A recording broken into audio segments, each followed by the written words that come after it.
nail polish.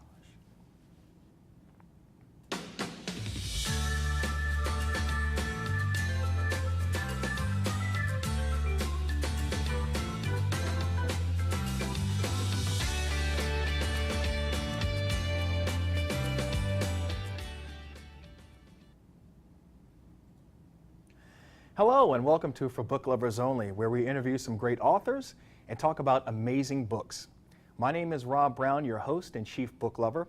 Today our guest is a lawyer by day and an author by night. She's written a book kind of reflecting some of her own personal experiences in France, and we're happy to have her on the set.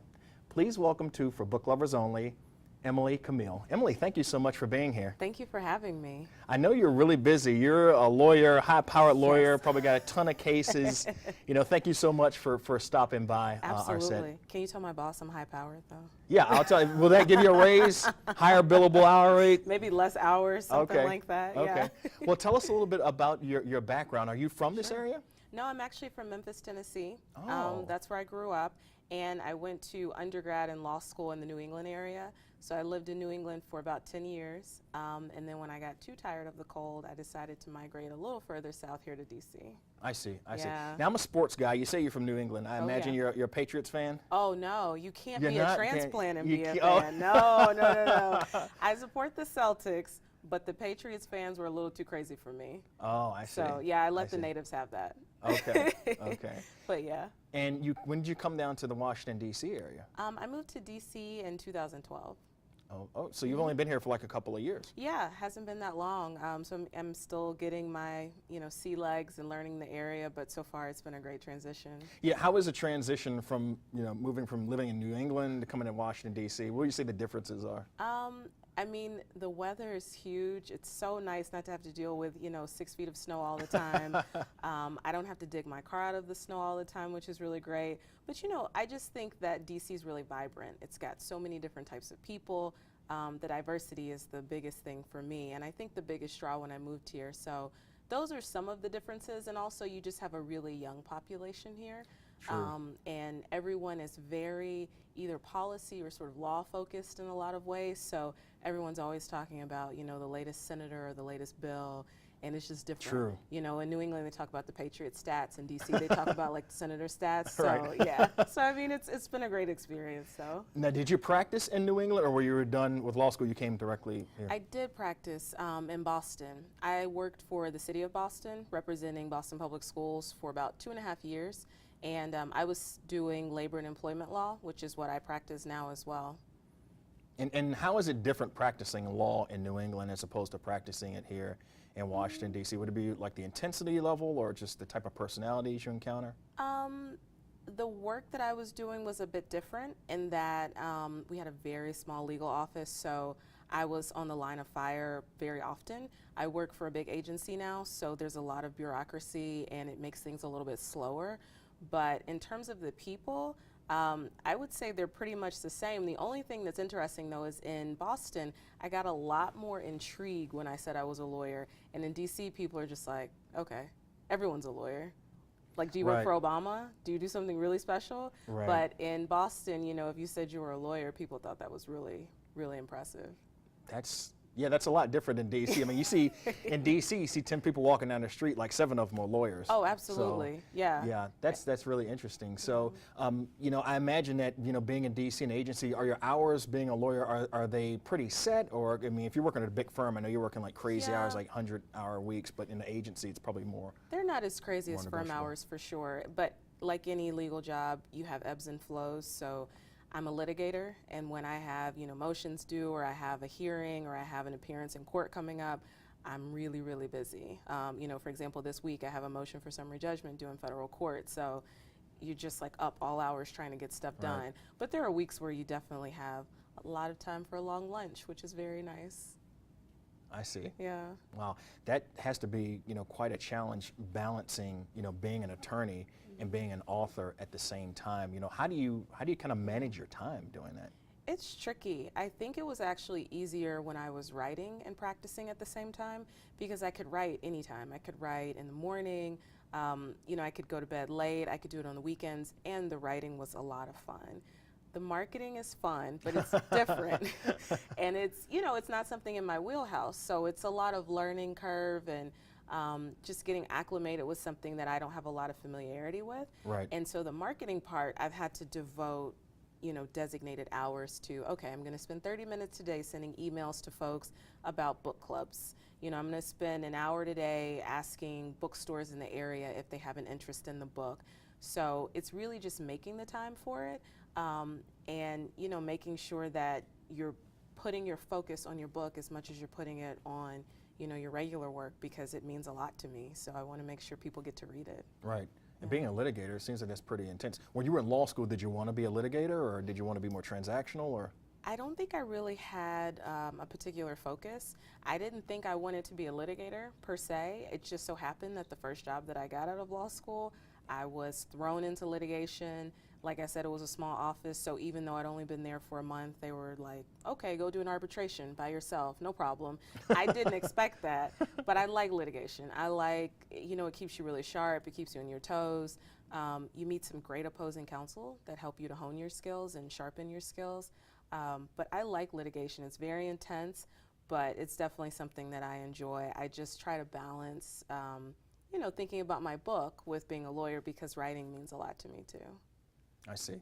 So, and like, you know, drafting your motions for summary judgment, and, you know, it seems like you're writing all the time, whether it's writing for your book or writing for your job. It seems like you just do a lot of writing. That's true. I love writing though, and I actually really enjoy legal writing. Probably my, you know, most favorite thing to do in the legal profession, I guess, is to write. It's to do motions practice. I love oral advocacy, but written advocacy, because I have time to organize my thoughts. I like doing hearings and sort of doing it more on the fly, but right. when I finish writing it, I have a chance to hone it and, you know, make it better and think, oh, that looks really good. So I just love writing, whether it's for that or, you know, creative writing. Okay. Yeah. So, you know, you're here in Washington, D.C. We know you were in New England, and you spent some time overseas as well, correct? I did. Tell us about that. So when I was in undergrad, I had the opportunity to go to a town called Toulouse, France, which is in southern France, in the Pyrenees region, and I studied abroad there my junior year of college. And that was a really fun experience, but I think the thing about studying abroad is that, you know, you're 20 years old, you're not really speaking as much French as you should, even though your classes are in French. So it's more of a fun experience, and you get some culture, but you don't really have that sort of life-changing experience. At least I didn't. So for me, that made me want to go back. So when I was in law school, I decided that I wanted to take a break and go to France again, and I did that my third year. I lived in Strasbourg, France, which is eastern France, sort of right on the German border. And that was just a really great opportunity, because I was still taking classes. I was still in law school, but my classes were in French, but I was a little bit older. The folks that I was with were a little bit younger, so they were having the true study abroad experience. And I was just focusing on only speaking French, learning as much law as I could, you know, as much European law as I could, and just kind of figuring out what French culture was like. And that really motivated me to write the book. Because when you sort of step away from your comfort zone and you start interacting with people in that society on a day-to-day basis, and you see how they interact in relationships and that kind of thing, that just, like, for me was wild. I was so intrigued by it, and I was just picking up things, you know, every day, like, oh, that's interesting that couples do that or people say that. So in addition to, you know, being in law school, I was also doing sort of a social experiment. There's nothing like, you know, being in another country and experiencing different culture, different foods, different customs, just seeing how people live and interact with each other on a daily basis, and then coming back to the United States and kind of juxtaposing both and saying, wow, you know, it's like two different planets. Totally different. And that's one of the things that I actually talk about a lot in the book, is how different French people are with respect to relationships, because that was just something that I didn't expect. I'd seen some of that my first time around when I lived in Toulouse, but the second time I really realized that French people, generally speaking, really wear their heart on their sleeve in a way that we don't in the States. I feel like in the States, you know, we kind of are taught to guard ourselves. Yeah, a little bit more guarded. Yeah, right. and like play games and kind of, Yeah. well, if the person doesn't call you in X number of days, then do this. Right. Whereas in France, I just felt like with guys and girls, if they liked something, they went for it. If it didn't work out, in a week, they would be on to the next person. It was all about love, and they just kept it moving, which I thought was really cool to experience. And those experiences, obviously, they kind of influenced you for Amelie and Ali, correct? Absolutely. Okay. There's actually a story in the beginning of Amelie and Ali that's about something that I saw when I was living in France the first time. I had a host sister who was in a relationship with this guy. They'd been dating for around 5 years. She always brought him around. They seemed to be perfectly happy. And then one day she came home and she was bawling. I mean, crying. She was, falling all over the couch. And her mom just kept walking around the house saying, Pauvre Laurence, like poor Lawrence. Lawrence was the guy's name. And I had no idea what was going on. I'm just like, what is happening in this house? And turns out they'd broken up. And so she cried for weeks. Like the whole next week, she just cried every single day. Every time I saw her, she was crying. And then maybe 3 weeks later, it was Valentine's Day weekend. And she introduced me to some new guy. And she was like, this is my love. And I said, okay. Like, all right, Yeah, sounds you good. move on fast. That's awesome. But it was like, it was a lot of extremes, extreme, I guess, devastation, but then extreme highs when you meet someone else and you decide you're going to fall in love again and you're not going to waste time sort of mulling over that relationship anymore. Right. So, So tell us about Amelie and Ali. Tell us a little bit about that story and how it evolved. So Amelie and Ali, I started the idea in 2010, which was right after I moved back from Strasbourg. And what I really wanted to do was not only write a love story, but I also wanted to write a love story that was more complex and more what I thought sort of realistic than a lot of the romance novels that I read. I just feel like a lot of romance novels, they're either very harlequin or they're very different, maybe sci-fi or something like that. And so I just wanted to write a story that was really realistic about how people interact with each other, their ups, their downs, and then also, as important, how the city they live in impacts their relationship. Because a lot of people think of Paris through those rose-colored lenses of the Eiffel Tower and the Montmartre, and it's so beautiful, it's incredible. Right. And it is, but one of the things I included in the story are the Parisian riots that occurred in 2006 and some others occurred in 2009. There's a lot of strife there. There are a lot of real things that are happening to people, cultural issues, health issues. They have their own healthcare issues that they're dealing with. So people have real lives, and I wanted to bring that to a story to really reflect the experience that I had living there. Wow. Yeah, so, and it's not to say that it's not as romantic and great as people think it is, because it is. It's an incredibly romantic place. You absolutely could fall in love on the street at any moment. However, it's good to read about other things that are happening there because they really make for a rich and interesting story. And with Amelie and Ali, a lot of those things impact how they interact with each other and also help them to sort of get to know each other, because through some of those riots that involve cultural issues and cultural tensions, they're better able to understand that they have these shared similar ethnic backgrounds. I see. So there are just things like that that really reveal who they are, and I think that happens in real life. Current events, things that are very real that are happening in the news, those things will impact your relationship. So I want to bring that to the story.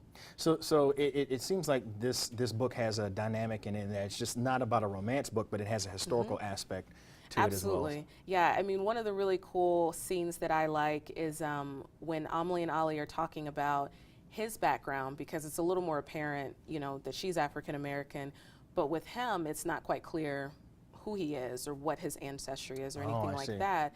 And he starts revealing the layers and talking about, grandparents that came to France to fight in the war and that sort of thing. And I thought that was a really cool thing to include because Paris has so many landmarks that were frequented by a lot of famous American Black people, like Richard Wright. And, so when you're in those areas and you see the cafes and everything, Josephine Baker, just right. Thinking about all of those great influences, I'm like, that's got to be part of the story. It's got to be part of their love story.